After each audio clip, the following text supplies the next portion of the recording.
an artist, I often find that many people are intrigued by the world of art, but feel somewhat intimidated by the various classifications and the perceived elitism surrounding it. Whether you are from the working class or the middle class, understanding the different types of art and finding your place in the art world can be both enriching and exciting. So let's delve into the definitions of various art forms, including lowbrow, middlebrow and highbrow art, and explore how you can confidently start collecting art.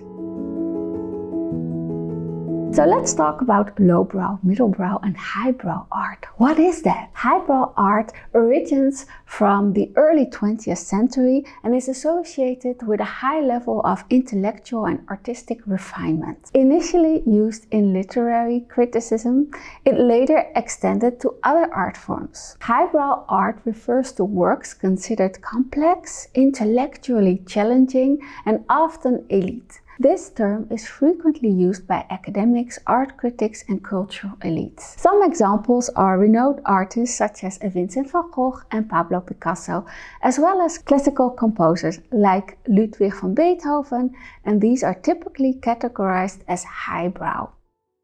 So what's middlebrow art then? The term middlebrow gained popularity in the 1920s and 1930s to describe art and culture that is more accessible than highbrow art, but still holds some degree of cultural and intellectual value. Middlebrow art is appreciated by a broader audience and is seen as respectable and somewhat refined. It serves as a bridge between highbrow and lowbrow art. Some examples are artists like Norman Rockwell, musical productions by Andrew Lloyd Webber, and literature such as the works of J.K. Rowling, the Harry Potter writer. Now, what is lowbrow art? Lowbrow art initially emerged as a term to describe art and culture viewed as simple, vulgar, or trivial. However, in the 1970s, it began to be positively associated with underground and alternative art movements. Lowbrow art includes works linked to popular culture, often incorporating elements of humor or subversion. This category encompasses comic books, graffiti, and various forms of alternative art. Some examples are artists like Robert Williams, a pioneer of the lowbrow art movement, Banksy, and numerous forms of street art. And then there are, of course, contemporary, fine, popular, avant-garde, commercial, outsider, kitsch and street art. So let's define these. Contemporary art is produced in the present day. It encompasses a wide range of styles and media, from paintings to sculptures to installations and digital art. Contemporary art often engages with current themes and modern techniques, making it a dynamic and diverse field. What's fine art? Traditionally, fine art refers to visual art forms created for aesthetic and intellectual purposes, such as painting, sculpture, and graphic arts. Fine art is often associated with works displayed in museums and galleries that require a high degree of technical skill and creative vision. And then there's popular art or pop art. This art is aimed at a broad audience and often serving commercial purposes. This category includes illustrations, posters, and comic books. Popular art is easily accessible and often mass-produced, making it a familiar and approachable entry point for many people. We also have avant-garde art. This is experimental, radical, or innovative art. Avant-garde artists often seek to break established art norms and introduce new forms and ideas. This term is frequently used in the context of modern and contemporary art, highlighting works that push boundaries. Then there's this term, commercial art. This is art created for commercial purposes, such as advertisements, marketing campaigns, and product designs. This term describes artworks made with specific practical or sales goals in mind. And then there's another art. It's called outsider art or art brut. This is art, it's created by self-taught artists and it's often outside the conventional art world and without formal art education. This term is used to describe authentic and unconventional artworks made by artists with little or no contact with the mainstream art scene. And then there's kitsch. This is art or are objects considered cheap, sentimental, or tasteless. It is often associated with mass production and popular culture, and it's typically used to describe works seen as pretentious or superficial. And here we have street art. This is art created in public spaces, including graffiti, murals, and temporary installations. This term describes art that is accessible to the public and often carries socially or politically charged messages. The perception of art is not static. What is considered lowbrow today can be evaluated and appreciated as highbrow art in the future. This transformation is influenced by cultural shift, academic interests, and societal values. Some examples of cultural transformation are Vincent van Gogh. During his lifetime, Van Gogh's work was often undervalued and misunderstood. Today, he is celebrated as one of the greatest artists of all time. Now it's highbrow art. Jazz music.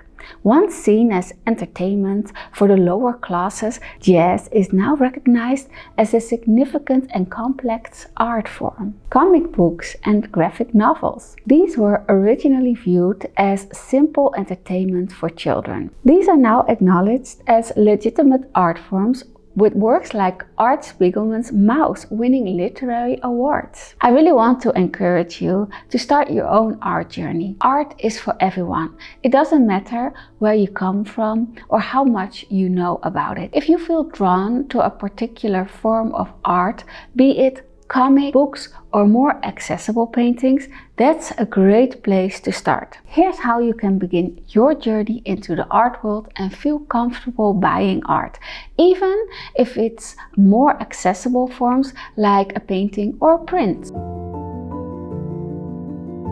Let's begin with what you love. Art doesn't have to be complicated or expensive. Start with what you like. Maybe you're drawn to colorful paintings, interesting prints, or street art. The key is to choose something that makes you happy and that you'd love to see in your home. For me personally, I buy some prints and I frame them.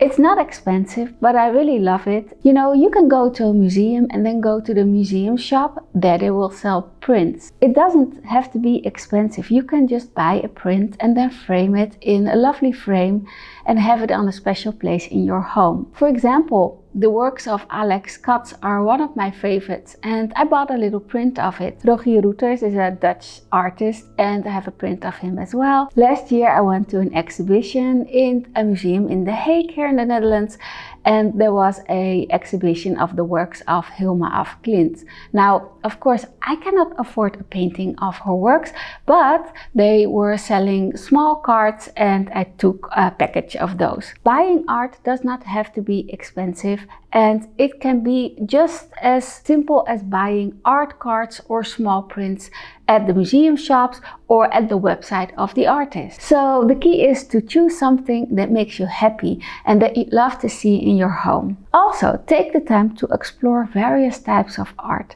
Visit local art markets, galleries, or museums. Many museums have free days or pay what you can policies, making them more accessible. You can also search online for art that interests you. I would suggest you make a Pinterest board of all the artworks that you love. You can go back through the years, you can see how much your taste in art has developed. You can also go talk to artists and galleries. Don't be afraid to talk to artists and gallery owners. They are often very friendly and eager to share their passion and knowledge. Ask questions about their work, inspiration, and the process behind the art. This can help you learn more and feel more at ease when buying art. Now, you don't have to buy expensive artworks right away. Start with prints, small paintings, or even artful posters. This can be an affordable way to start collecting art and discover what you truly enjoy. Invest in art that speaks to you. Buying art is not just about investing in something valuable, but also about finding something that inspires you and makes you feel happy. If you see a piece of art that resonates with you, that's a good reason to buy it. It's all about what it means to you. And certainly don't be afraid to make mistakes. There's no right or wrong way to enjoy art. Don't worry about what others think or whether you're buying the right art. The most important thing is to have fun and also to enjoy the art you choose. Let art be a regular part of your life. Visit exhibitions, follow artists on social media, and keep challenging yourself to discover new things. The more you immerse yourself in the art world, the more you will enjoy it. Art can enrich your life in so many ways. It can inspire you, broaden your perspective, and make your daily life more beautiful. By supporting art, you also support artists and the creative community, which is vital for a vibrant and diverse society. Start your journey into the art world with an open heart and a curious mind. Remember, art is for everyone, and that means it's for you too. Thanks so much for watching, and let me know in the comments below what art you love or maybe what art you are even collecting. And don't forget to give this video a thumbs up if you liked it and subscribe for more videos coming soon. Go find me on Instagram too and say hi. I'd love to see you in the next video. Bye!